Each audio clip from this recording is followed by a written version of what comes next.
Hello hi అందరికీ నమస్కారం. ఎలా ఉన్నారు అందరూ? First of all thank you for all the wishes. మీరు నాకు పాప పుట్టిందని చెప్పిన వెంటనే చాలా మంది విషెస్ పంపించారు. ప్రతి ఒక్కరికి రిప్లై చేసే పరిస్థితిలో అప్పుడు నేను లేను. సో ఇప్పుడు చెప్తున్నాను, thanks for all the love and thanks for all the wishes. అయితే ఎందుకు ఆ పరిస్థితిలో లేను అనే విషయాన్ని చెప్పుకోవడానికి, మీతో పంచుకోవడానికి ఈరోజు ఈ వీడియో చేస్తున్నాను. అయితే పంచుకోవాల్సిన అవసరం లేదు యాక్చువల్లీ, కానీ ఇప్పుడు బయట జరుగుతున్న పరిస్థితులు చూస్తూ ఉంటే, రోజు న్యూస్లు వింటూ ఉంటే, ఒక్కొక్కరే ఫోన్ చేసి కొన్ని ఇన్సిడెంట్స్ చెప్తూ ఉంటే, నా విషయాన్ని కూడా పంచుకుంటే కొంతమందిలో అవేర్నెస్ వచ్చి కొంత మారతారేమో, కాస్త నా విషయం తెలిసిన తర్వాత కాస్త జాగ్రత్త పడతారేమో అని నా మనసుకు అనిపించింది. అందుకే నేను మీతో పంచుకుందామని డిసైడ్ అయ్యాను. అయితే నా నా 9 months ఆఫ్ ప్రెగ్నెన్సీలో నేను చాలా జాగ్రత్తగా మంచి ఫుడ్ తింటూ, ఎక్సర్సైజెస్ చేసుకుంటూ, యోగా చేసుకుంటూ, నార్మల్గా ఏం చేయాలో అవన్నీ చేసుకుంటూ చాలా హెల్తీగా, యాక్టివ్గా ఉన్నాను. అయితే కరెక్ట్గా వన్ వీక్ బిఫోర్ నేను చెకప్కి వెళ్ళినప్పుడు, everything is normal, will definitely try for normal delivery, baby బాగుంది, అన్నీ బాగున్నాయి, ఎవ్రీథింగ్ ఈజ్ గుడ్ అని చెప్పారు. సో కరెక్ట్గా 1 weekలో బేబీ బయటకు వస్తుంది, ఎలా ఉంటుంది, ఏంటి, ఏం చేద్దాం, వెల్కమ్ ఎలా చెప్దాం, ఇలా అసలు రకరకాల కలలు కన్నాను, అందరూ కన్నట్టే. అయితే కరెక్ట్గా ఒక 1 week before my delivery, I don't know ఎలా జరిగిందో, ఎవరి ద్వారా జరిగిందో పక్కన పెడితే, మా ఇంట్లో అందరికీ కోవిడ్ పాజిటివ్ వచ్చింది.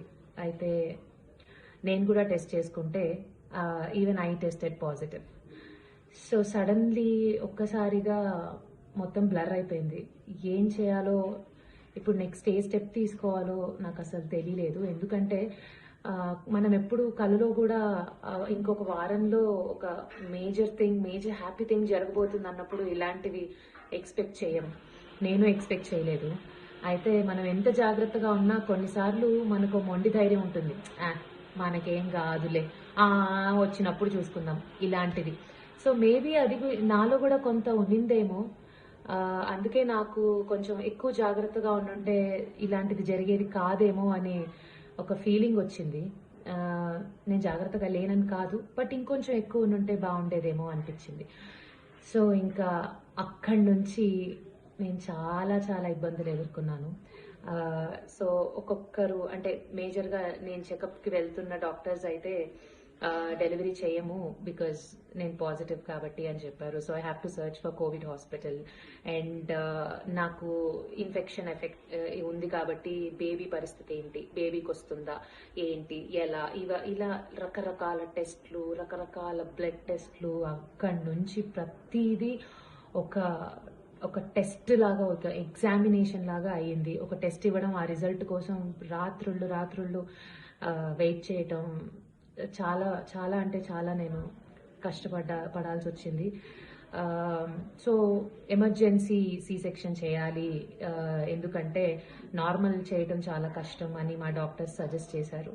సో ఆ టైంలో జనరల్గా డెలివరీ అంటే మనతో అమ్మ, ఫ్యామిలీ, ఫ్రెండ్స్, అవన్నీ అలా చాలా సంతోషంగా జరుగుతుంది. కానీ ఇంత మేజర్ థింగ్ నా లైఫ్లో కేవలం నేను, నాతో పాటు దీపు ఇద్దరమే హాస్పిటల్లో ఉండి చేయించుకోవాల్సి వచ్చింది. I had no clue. నాకు ధైర్యం చెప్పడానికి కూడా దగ్గర ఎవరు లేరు. So I went through a lot. ఆ టైంలో ఒక్కదాన్నే పోరాడాల్సి వచ్చింది. నాతో పాటు దీపు ఒక్కడే. మా ఇద్దరికి ఎక్స్పీరియన్స్ అంత లేదు, ఏం తెలీదు. బట్ స్టిల్ తనే నాతో ఉండి, తనకి నెగిటివ్ ఉన్నా కూడా తను నాతో హాస్పిటల్లో రాత్రి పగలు ఉండి తను ఒక్కడే నన్ను చూసుకోవాల్సి వచ్చింది. సో బయట అంతా కోవిడ్ పేషెంట్స్, కోవిడ్ వార్డ్లో నేను ఉండాల్సి వచ్చింది. I had no other option. So అంతా జరిగి బేబీ పుట్టిన తర్వాత లిటరలీ పుట్టిన వెంటనే నా దగ్గర నుంచి బేబీని తీసుకెళ్ళిపోయారు.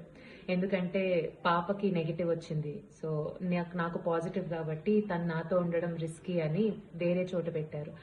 సో బేబీతో వేరే వాళ్ళని ఉంచాల్సి వచ్చింది. తనని వీడియో కాల్స్లో చూడాల్సి వచ్చింది. ఫీడ్ చేయలేకపోయాను. ఆ టైంలో చాలా అంటే చాలా బాధేసింది, చాలా పెయిన్ అనుభవించాను. బట్ యా, ఫైనల్లీ ఇంటికి డిశ్చార్జ్ అయ్యి వచ్చిన తర్వాత కూడా మేమిద్దరమే ఇంట్లో. మా అమ్మ, అత్తయ్య, నాన్న అందరూ ఐసోలేషన్లో ఉండాల్సి వచ్చింది. ఆ టైంలో ఎవరి హెల్ప్ అడగలేని పరిస్థితి, ఎవరిని రిస్క్లో పెట్టలేని పరిస్థితి. But still me and Deepu managed it all alone. But yeah, few of our friends helped us. Navya and Sunil అనే దీపు ఫ్రెండ్ పాపం ఆ పరిస్థితుల్లో కూడా ఇంటికి వచ్చి మాకు హెల్ప్ చేశారు. సో నేనేం చెప్పాలనుకుంటున్నానంటే, మనకి జరిగేదాకా కూడా మనం జాగ్రత్త పడం. ఇంతమందికి జరుగుతున్నా కూడా ప్రతి ఒక్క చోట ఎక్కడో ఒక మూల మనకి రాదులే అనే ఒక ఫీలింగ్, ఒక మొండి ధైర్యమో ఉంటుంది. ప్లీజ్ వద్దండి. వచ్చిన తర్వాత బాధపడడం కన్నా వచ్చే ముందే జాగ్రత్త పడితే చాలా అంటే చాలా మేలు. ఎస్పెషల్లీ ప్రెగ్నెన్సీతో ఉన్న ఆడవాళ్ళందరికీ, అమ్మాయిలందరికీ నేను చెప్పదలుచుకుంది ఏంటంటే, చాలా అంటే చాలా జాగ్రత్తగా ఉండండి.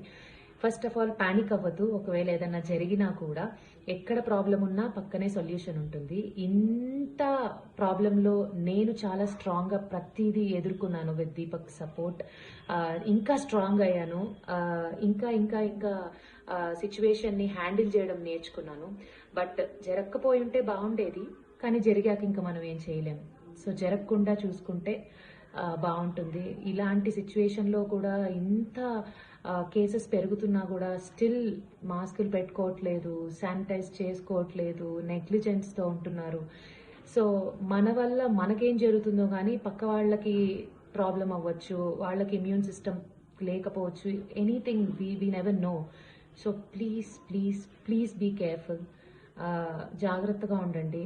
ఇలాంటి పరిస్థితుల్లోకి వెళ్ళిన తర్వాత బాధపడితే ఉపయోగం లేదు. సో ముందే జాగ్రత్త పడండి, ముందే జాగ్రత్తగా ఉండండి. వీలైనంత బయటకి తిరగకుండా, సోషల్ గ్యాదరింగ్స్ చేయకుండా ఉండండి. మాస్క్స్ పెట్టుకుంటూ ఉండండి. ఇంట్లోనే మంచిగా కషాయాలు, ఇమ్యూన్ని పెంచే ఫుడ్స్ తింటూ ఉండండి.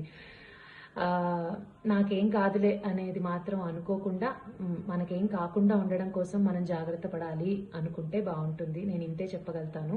ప్రతి ఒక్కరిని ఒకటేలాగా ఇది ట్రీట్ చేస్తుందని మనం అనుకోలేము. గాడ్స్ గ్రేస్ మా ఇంట్లో అందరూ హెల్దీగా బయటపడ్డాము. నెగటివ్ వచ్చింది, హెల్దీగా సెట్ అయిపోయాం. బట్ మా రిలేటివ్స్లోనే, మా ఫ్రెండ్స్లోనే చాలా మంది చాలా ఎఫెక్ట్ అయ్యి బెడ్స్ లేక చాలా ప్రాబ్లమ్స్లో వచ్చి చాలా డెత్స్ కూడా నేను ఈ వారంలో విన్నాను.